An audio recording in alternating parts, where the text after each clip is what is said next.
Bahan-bahan nu perlu disadiakeun kanggo ngadamel combro nyaeta sampeu anu tos diparud, oncom, surawung, uyah, cabe, gula, minyak, parud, baskom, coet, mutu, katel, sosodok, jeung serok. Cara nyieunna nyaeta nu kahiji siapkeun sampeu nu tos diparut teras dipeureut. Nu kaduana oncom direnos sareng uyah, gula dugi ka lemut teras awuran surawung. Nu katilu cetak sampeu nu tos dipeureut teras isiana ku oncom nu tos direnos, teras dicitak deui dugi ka jadi ngabentuk buner dempak. Anu kaopatna goreng combro nu tos dicetak tadi dugi ka warnana semu kacoklatan, teras dijahitkeun kana serok. Combro tiasa diemam. Bahan-bahan dodol nyaeta ngangge tepung ketan 16-17 kg, tarigu 1 kg, gula bodas 30 kg, lemak sapi saperluna wae, mentega saperluna, perwana tuangeun saperluna, bubuk coklat eta ge mun perlu, kalapa 25 hulu, dijieun cipati nu kentel jeung nu encer. Cara nyieun dodol Garut nyaeta make cipati kentel diasakeun di jero wajan gede nepi ka ngagolak saheng. Adonan tepung nu geus dicampur jeung cipati encer diasupkeun kana wajan. Aduk terus nepi ka 80% asak. Mun perlu diletak dicobaan. Hasupkeun gula bari diaduk terus. Hasupkeun lemak sapi bari diaduk terus. Hasupkeun penyedap coklat atau pawarna mun diperlukeun karek diaduk terus nepi ka 100%. Angkat ti kompor, askeun kana jero loyang-loyang nu geus disiapkeun. Saacana ditiiskeun diantep nepi ka sapoe sapeuting. Poe isukana dodol siap dipotong-potong tur dibungkus. Cara nyieun ranginang. Bahan-bahan 400 gram beras ketan putih kualitas bagus, 200 ml air, 1 sendok gula pasir butiran halus, bumbu halus, 4 siung bawang putih, 1,5 sendok merica bulat, 1,5 sendok terasi bakar, 1 sendok garam. Langkah membuat: cuci bersih beras ketan, rendam dalam air selama 3 jam, tiriskan. Kukus beras ketan sehingga setengah matang selama 20 menit atau hingga butiran beras mulai lengket. Angkat pindahkan ke panci, didihkan air, tambahkan gula pasir dan bumbu halus. Aduk, setelah mendidih, angkat segera beras ketannya. Tuang bumbu yang sudah dimasak ke dalam panci berisi beras ketan, aduk rata, tutup panci, diamkan sekitar 30 menit atau hingga air terserap habis oleh ketan.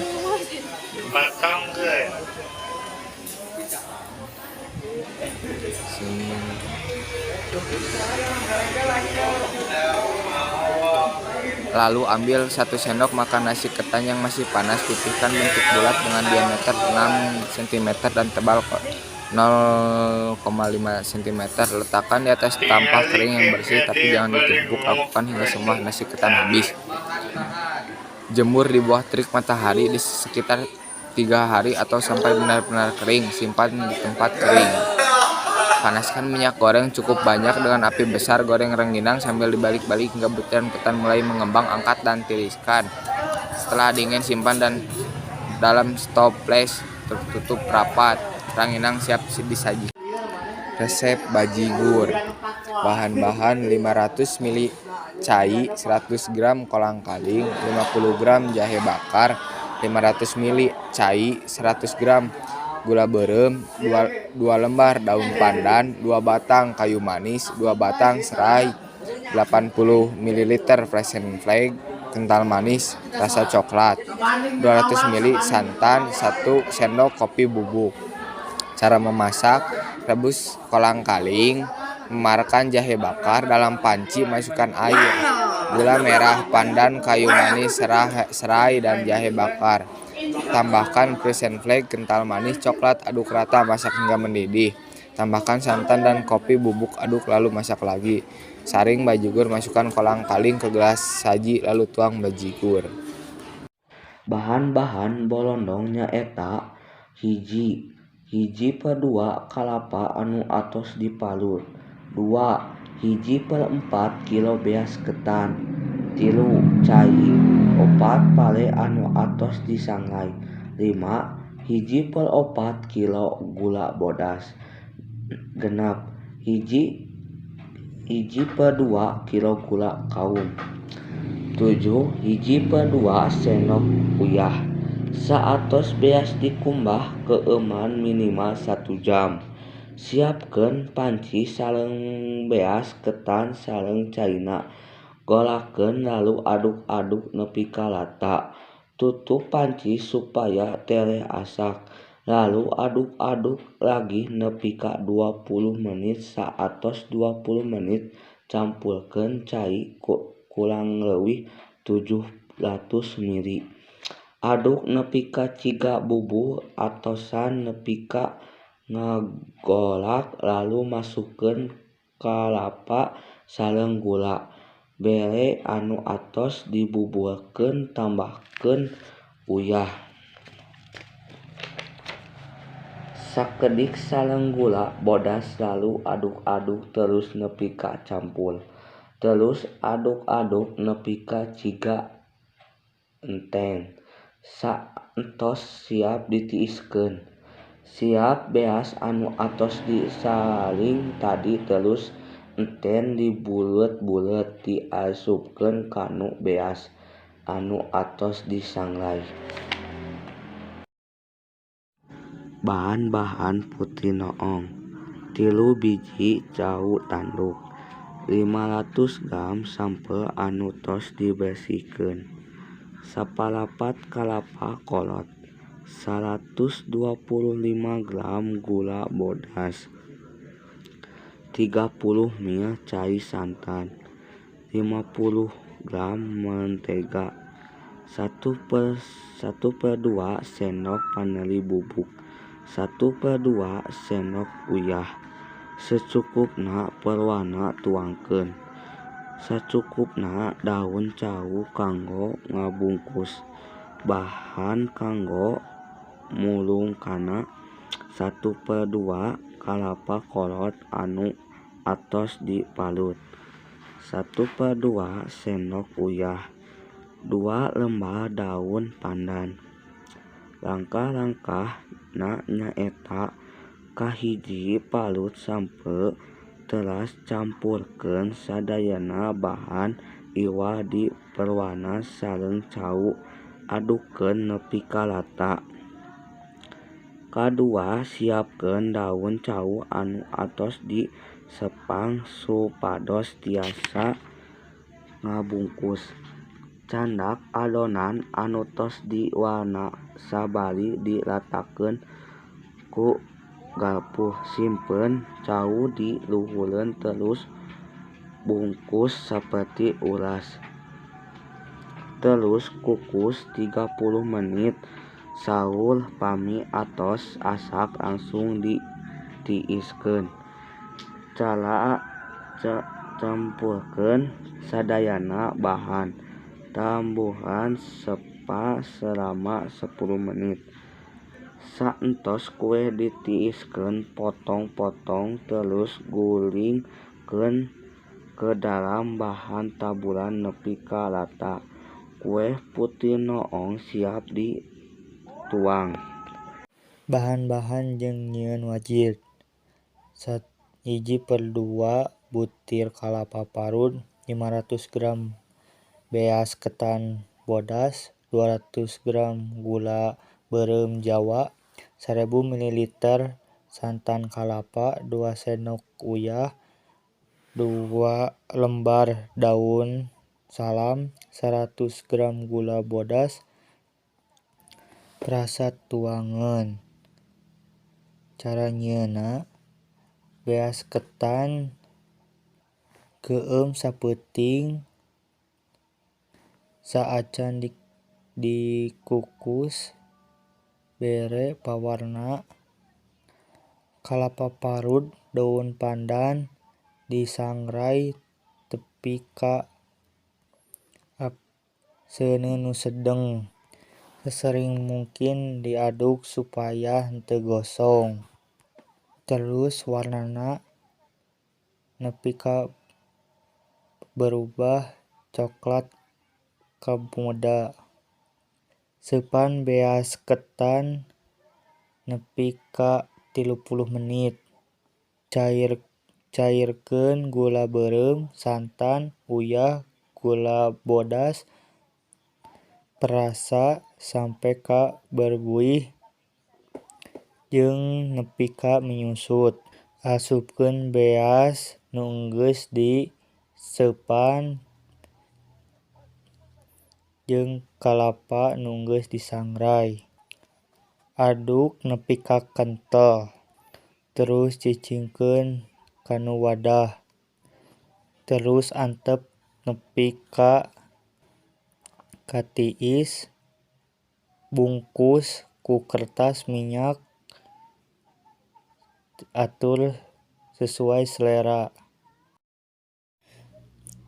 Cara nyieun klepon jeung bahan-bahanna. Tarigu beas ketan 250 gram. Tarigu beas 50 gram. Cai 1350 ml. Daun pandan sacukupna. Uyah sasendok. Kalapa nu geus diparut terus kukus. Gula beureum sacukupna sampe ka halus. Gula beureum 3 sendok. Cara nyieun klepon nyaeta nyieun adonan ka tepi kakentalkeun. Cokot saeutik adonan terus pipihkeun. Tambah saeutik gula beureum. Nyieun adonan nepi ka buleud. Seupan saliter cai nepi ka asak. Asupkeun klepon nu geus dibentuk. Dagoan nepi ka klepon ngambang. Sambari ngadagoan klepon asak, siapkeun parutan kalapa. Terus campurkeun parutan kalapa jeung gula bodas jeung uyah sacukupna. Terus jait klepon nu geus ngapung. Terus pululukan klepon ku parutan kalapa. Klepon siap disajikan. Bahan-bahan opak nyaeta sakilo tarigu beas ketan, 2 kalapa nu geus dikupas jeung diparut, gula bodas sacukupna, uyah sacukupna, penyedap rasa sacukupna. Cara nyieun opak nyaeta kabeh bahan dicampurkeun jadi hiji. Kanu hiji wadahkeun terus diaduk dicampur rata. Bentuk buleud-buleud leutik adonan ukuran sesuai sarera anu dipipihkeun. Terus jemur adonan nu geus dipipihkeun dina poe terik matahari sampai bener-bener keras. Panggang adonan nu geus dikeringkeun nu di luhur. Tunggu sakedeung sampai matang dibolak-balik jeung ulah gosong supaya renyah. Antepkeun opak nepi ka dingin. Terus asupkeun ka toples. opak khas Sunda siap dicantap. Bahan-bahan nyieun gegetuk: 1 kilo sampe, 4 sendok gula, 1 sendok uyah, 2 sendok margarin, pasta beureum, hejo, koneng, kalapa nu geus diparut. Cara nyieunna: pesek sampe, terus potong leutik-leutik, terus bersihkeun.